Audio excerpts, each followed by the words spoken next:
துணை, குரு அடி போற்றி. நேயர்கள், ஜோதிட அன்பர்கள் அனைவருக்கும் அன்பான வணக்கங்கள். நான் உங்கள் வாழ்க வளமுடன் ஜோதிடர் ஸ்ரீ குரு சுந்தரவடிவேல். இப்போ பார்த்தீங்கன்னா 2025 செப்டம்பர் மாத பலாபலன்கள் ஒவ்வொரு ராசிக்கும் எப்படி இருக்கும், என்ன செய்யலாம், என்ன செய்யக்கூடாது, என்ன விதமான வழிபாடுகள் உகந்ததாக இருக்கும், நட்சத்திர பலன்கள் எப்படி இருக்குது அப்படிங்கிறதை பற்றி முழுமையாக நம்ம விரிவாக ஒவ்வொரு ராசிக்கும் நம்ம பார்க்க இருக்கிறோம். இந்த செப்டம்பர் மாதத்தோட நிறைய விஷயங்கள் நடக்க இருக்குது. அது என்ன அப்படின்னு பார்த்தீங்கன்னா 4 கிரகங்களின் பெயர்ச்சி இருக்கக்கூடிய மாதம் அப்படின்னா அந்த செப்டம்பர் மாதம் தான். பார்த்தீங்கன்னா தொடர்ச்சியாக 13ஆம் தேதி செவ்வாய் பகவான் பயிற்சி ஆகிறார், செப்டம்பர் 13. செப்டம்பர் 14 அப்படிங்கிறது சுக்கிரன் பயிற்சி ஆகிறார். அடுத்து செப்டம்பர் 16 புதன் பகவான் பயிற்சி ஆகிறார். அடுத்து செப்டம்பர் 17 சூரியனும் பார்த்தீங்கன்னா அடுத்த ராசிக்கு பயணம் போகிறார். அப்போ இந்த காலகட்டத்தில் பல்வேறு விதமான மாற்றங்கள், கிரகத்தின் மாற்றம் எப்படி நடக்குது அப்படிங்கிறத பொறுத்து ஒவ்வொரு ராசிக்கும் பல்வேறு விதமான மாற்றங்களை, முன்னேற்றங்களையும் எதிர்பார்க்கக்கூடிய மாதமாக இந்த மாதம் அப்படிங்கிறது அமைஞ்சிருக்குது. எந்தெந்த ராசிக்கு எப்படி இருக்குது அப்படிங்கிறத விரிவாக தெளிவாக இப்போ நம்ம பார்க்கலாம். இப்போ உங்கள் ராசிக்கு எப்படி இருக்குது அப்படிங்கிறத பார்ப்போம். ரிஷபராசி காலச்சக்கரத்தின் 2வது ராசியாக இருக்கக்கூடிய ரிஷபராசி என்பவர்களுக்கு சுக்கிரனை அதிபதியாக கொண்டவர்கள் நீங்கள். இப்போ என்னன்னு கேட்டிங்கன்னா ரிஷபராசியை பொறுத்த வகையில் பார்த்தீங்கன்னா அப்படின்னா சந்திரன் ஆதிக்கம் அப்படிங்கிறது உச்சம் பெறக்கூடிய ஒரு அமைப்பு அப்படிங்கிறது அங்கே உண்டு. அப்போ தொழில் சார்ந்த அமைப்புகள், வேலை சார்ந்த அமைப்புகளில் கண்ணும் கருத்துமாக செயல்படக்கூடியவர்கள், எப்போதுமே குடும்பத்திற்காக உழைக்கக்கூடியவர்கள், சொத்து சேர்க்கையில் அதிகமாக ஈடுபடக்கூடியவர்கள். அதாவது எப்படிப்பட்ட ஒரு இடத்தை கொடுத்தாலும் அந்த இடத்தை பண்பட்ட நிலமாக மாற்றக்கூடியவர்கள்.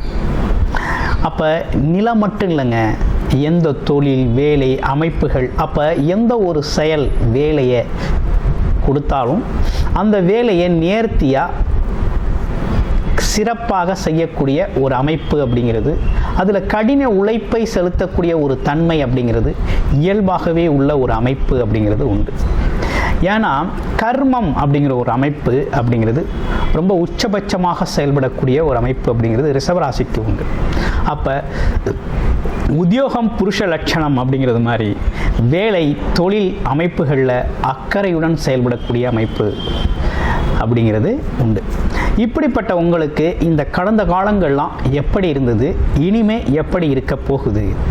இந்த செப்டம்பர் மாதம் பார்த்தீங்கன்னா பல்வேறு விதமான கிரக மாற்றங்கள் நடக்குது.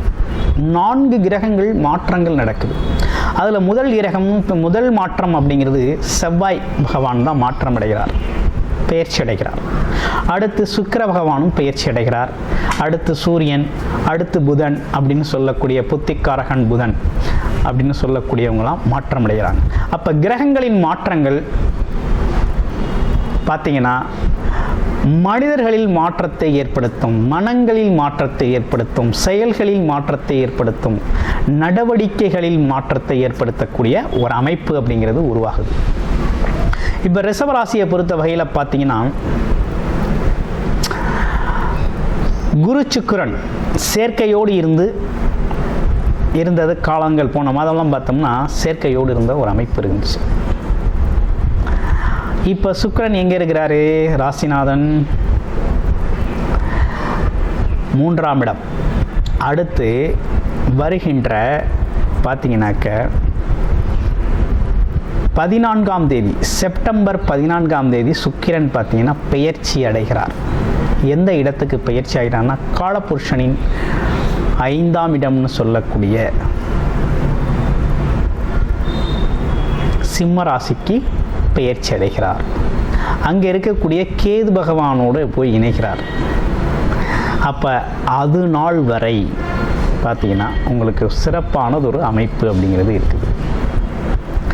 அப்போ செப்டம்பர் 14 வரை பார்த்தோம்னா எடுக்கின்ற முயற்சிகளில் வெற்றி கண்டிப்பாக உண்டு. அதே போல் வருமானம் சார்ந்த விஷயங்கள் ரொம்ப சிறப்பாக நடக்கக்கூடிய ஒரு தன்மை அப்படிங்கிறது உண்டு.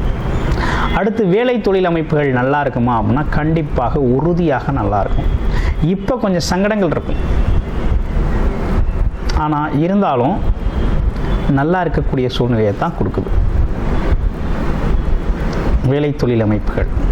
அதுலேயும் பார்த்தீங்கன்னா லாபஸ்தானாதிபதி ரிஷபராசி சுக்கிரனோட நண்பர்னு சொல்லக்கூடிய சனி பகவானும் 11ஆம் இடமான லாபஸ்தானத்தில் அமர்ந்திருக்கிறதுனாலையும் 10ஆம் இடத்துல ராகு பகவான் இருக்கக்கூடிய சூழ்நிலையிலும் பார்த்தீங்கன்னா கிட்டத்தட்ட இந்த அமைப்புகள் எல்லாமே பார்த்தீங்கன்னா உங்களுக்கு சாதகமாக இருக்குது, ரொம்ப சாதகமாக இருக்குது.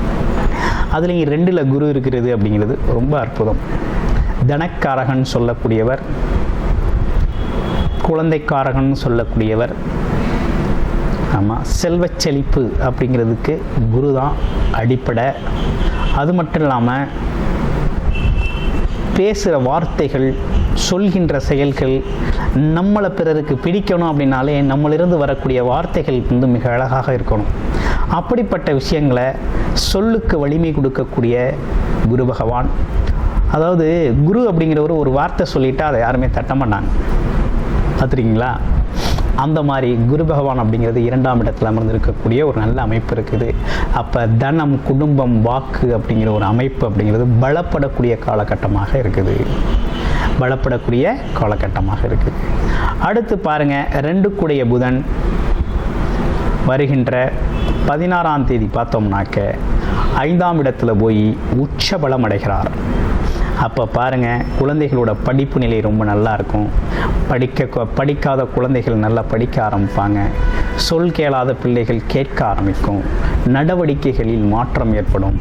அடுத்து தொழில், கமிஷன் தொழில்கள் செய்கிறவங்க, பொருளை வாங்கி விற்பனை செய்யக்கூடிய சேல்ஸ் மார்க்கெட்டிங் துறைகளில் இருக்கக்கூடிய ரீட்டைல் பிஸ்னஸில் இருக்கக்கூடியவங்க அனைவருக்குமே பார்த்திங்கன்னா பிஸ்னஸ் ரொம்ப மனசுக்கு பிடிச்ச மாதிரி நிறைவாக நடக்கும். மனசுக்கு பிடிச்ச மாதிரி நிறைவாக நடக்கக்கூடிய ஒரு நல்ல காலகட்டமாக இருக்குது. அப்போ தொழில் ரொம்ப அற்புதமாக நடக்கக்கூடிய ஒரு அமைப்பு அப்படிங்கிறது இருக்குது. வேலை கிடைக்குமா அப்படிங்கிறது சில பேரோட கேள்விகள். வேலை, தொழில் சார்ந்த அமைப்புகள் எப்படி இருக்கும்? தொழில் சார்ந்த அமைப்புகளில் ஒன்றும் குறையில்லை. என்னென்னா கூடுதல் முதலீடு செய்யலாம். அது மட்டும் இல்லாமல் தொழிலில் பார்த்திங்கன்னா சில விட்டு போன விஷயங்களை டெவலப் பண்ணிக்கலாம். மாற்றங்களை செய்யக்கூடிய காலகட்டமாக இருக்குது. அடுத்து பாருங்கள், வியாபாரம் சார்ந்த துறை ரொம்ப சூப்பராக இருக்குது. அடுத்து வேலை அமைப்புகள் எப்படி இருக்குது அப்படின்னா, 6 சொல்லக்கூடியவர் ராசிநாதனேக இருக்கிறதுனாலையும் வேலை அப்படிங்கிற ஒரு விஷயம் வந்து கொஞ்சம் முயற்சி எடுக்கணும். ஸ்டெப்ஸ், கூடுதல் முயற்சி எடுத்தால் தான் கொஞ்சம் வேலை வாய்ப்புகளில் கொஞ்சம் முன்னேற்றத்தை எதிர்பார்க்கலாம். ஏன்னா கேது பகவானோட தடையும் அடுத்த மாதத்தில் வருது. கேதுவோட இணையக்கூடிய அமைப்பு 4ஆம் இடத்துல இருக்குது. அப்போ வண்டி வாகனம் சார்ந்த விஷயங்களில் கொஞ்சம் கவனமாக போகணும். அதே போல் குடும்ப உறுப்பினர்கள், பெண்கள் சார்ந்த விஷயங்கள், கணவன் மனைவி பெண்கள் சார்ந்த விஷயத்தில் கொஞ்சம் பேச்சுவார்த்தையில் கவனம் தேவைப்படுகிறது அப்படிங்கிற அமைப்பு இருக்குது. அது மட்டும் இல்லாமல் அம்மாவோட உடல் ஆரோக்கியத்தில் கூடுதல் கவனம் எடுத்துக்கணும் அப்படிங்கிற அமைப்பெல்லாம் இருக்குது. சரி, இவ்வளோ விஷயங்கள் இருக்குதே.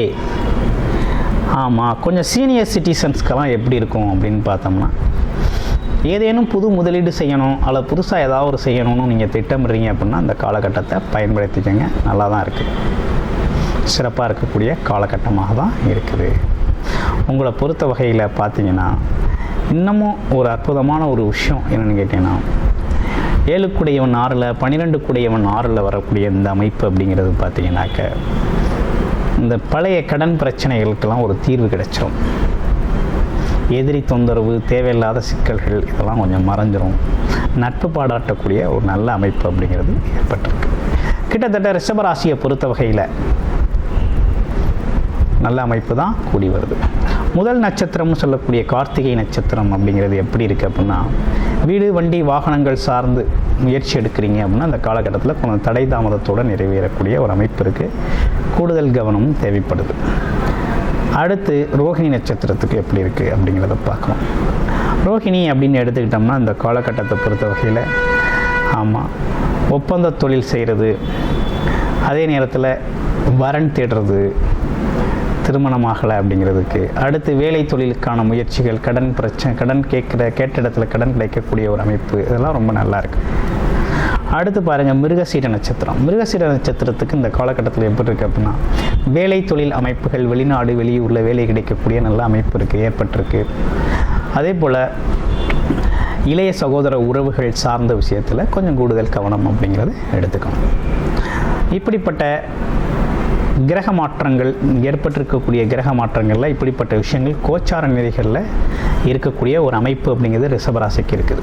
உங்களுடைய பிறப்பு ஜாதகத்தில் என்ன மாதிரி தசாபுத்தி அமைப்புகள் நடக்குது, எது இந்த காலகட்டத்தில் உங்களுக்கு சாதகமான அமைப்பை கொடுக்குது, எது சார்ந்த விஷயங்கள் உங்களுக்கு உங்களோட பிறப்பு ஜாதகம் சப்போர்ட் செய்யுது அப்படிங்கிறதுலாம் முழுமையாக நீங்கள் தெரிஞ்சுக்கணும் அப்படின்னா டிஸ்பிளேல தர நம்பருக்கு கால் பண்ணி உங்களுடைய அப்பாயின்மெண்ட் ஃபிக்ஸ் பண்ணிக்கிட்டு உங்களுடைய பிறப்பு ஜாதகத்தை முழுமையாக நீங்கள் பார்த்து தெரிஞ்சுக்கலாம். நன்றி, வணக்கம், வாழ்த்துக்கள்.